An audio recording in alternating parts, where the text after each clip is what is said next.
சொல்கிறேன்னு சொன்னால், விக்னேஷ் ஒரு இளைஞர் சுரண்டு பணியாற்றுகிறார். 3 தொகுதிக்கு அவர் பொறுப்பாளர். நான் இங்கே பார்க்கின்ற போது நான் வியந்து போனேன். ஓடி ஓடி உழைத்துக் கொண்டிருக்கிறார். ஓடும் இளைஞரிடத்திலே நீங்கள் எதுவும் செய்துவிட முடியாது. நாளை வெற்றி என்ற வரலாற்றை அவர்கள் படைக்கப் போகிறார். நீங்கள் மறந்துவிடக்கூடாது. இது நான் எதற்காக சொல்கிறேன் சொன்னால், ஒரு இளைஞரால் தான் முடியும். ஒரு நாட்டை மாற்றுவதற்கு ஒரு நல்ல தலைமை தேவை. இரு தலைமையும் மக்கள் பார்த்து விட்டார்கள்.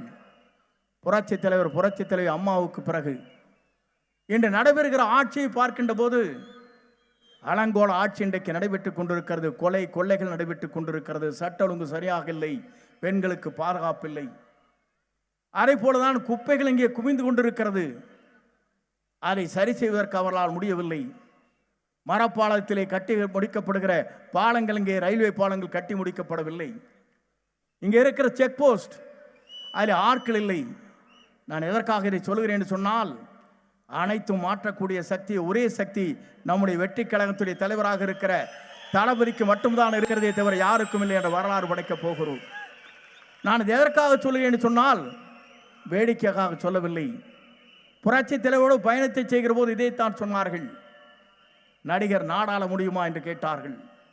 நடிகர் நாடாள மட்டுமல்ல, நாட்டையே ஆண்டு கொண்டிருக்கிற வரலாற்றை படைக்கக்கூடிய தலைவராக நம் தளபதி வருவார். அதை யாராலும் மாற்றி காட்ட முடியாது. இதைத்தான் நாம் இங்கே எண்ணி பார்க்கிறோம். இங்கே வருகிற போது நான் பார்த்தேன், மக்கள் வெள்ளத்தை ₹1 கூட கொடுக்காமல் இவ்வளவு பேர் நீங்கள் கூடியிருக்கிறீர்கள் சொன்னால், உங்களை வெல்வதற்கு எந்த சக்தியாலும் முடியாது. இதே கூட்டத்தை கூட்ட வேண்டும் என்று சொன்னால், அமைச்சர்கள் என்ன செய்ய வேண்டும் என்று சொன்னால், ₹2 கோடி செலவு செய்ய வேண்டும். ₹1 எங்களுக்கு தேவையில்லை. நாளை தமிழகத்தை ஆளப்போகிற தளபதி தான் வேண்டும் என்று இங்கே மக்கள் கூடியிருக்கிறீர்கள். இதை காணுகிற போது நான் பார்க்கிறேன். நான் பல்வேறு நிகழ்ச்சியை நடத்தியவன். எல்லோரும் எல்லா கட்சிக்கும் போவாங்க.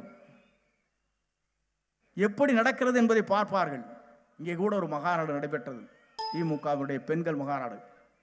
அதற்கு ₹110 கோடி செலவு. எத்தனை கோடி? ₹110 கோடி. ஒருவருக்கும் ₹1000.